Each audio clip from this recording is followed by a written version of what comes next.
remember where this gospel stands in the sequence of events in Mark. It's in the very first chapter. Jesus has been baptized at the Jordan. He's heard this voice from heaven. He's had 40 days in the desert of prayer. And now he's come to begin this mission that with his baptism, with his heavenly voice, with these 40 days of prayer, he's discerned.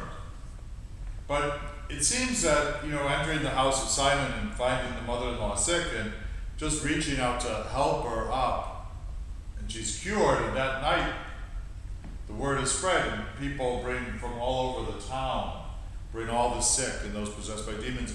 It seems, again, that Jesus is struck with this phenomena that something is happening in him, that he has some power, that he needs to figure out what he is to do. So he goes off to a lonely place to pray. And I think, again, this is so important for us to see that Jesus, at the beginning of his ministry, and throughout the ministry we can see in the gospel, but especially here at the beginning, he really needs that time for prayer to say, what is it? Who am I? What is it that God is calling me to do? What are these gifts that the Father has given me? And how does it all figure into his plan? Each of our recent priors general have made their own contribution to our Carmelite understanding. And Father John Malley, for example, everything was Carmelite family. Well, for Father Joe Chalmers, it was that Carmel is a contemplative order. And this is something I think that has really been forgotten, especially in the Oak-Carm tradition. If you talk to my guys who are older and say that, we're a contemplative order, they would, no, we're not. We're apostolic, and we're here for ministry, and that, the Trappists are the contemplatives, or our nuns are the contemplatives.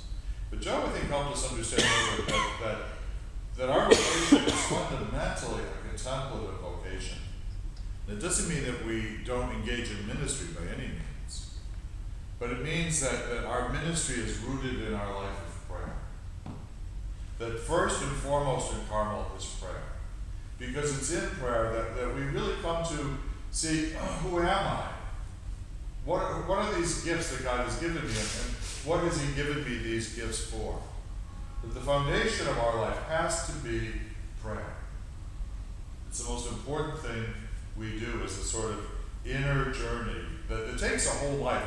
It's not just something for the beginning of our life. It's something that the further we go on in our life, the more we need to do it, the deeper we go. To understand how we fit into God's plan. That we come into this communion with God in prayer, in which the mysteries and the secrets of the heart of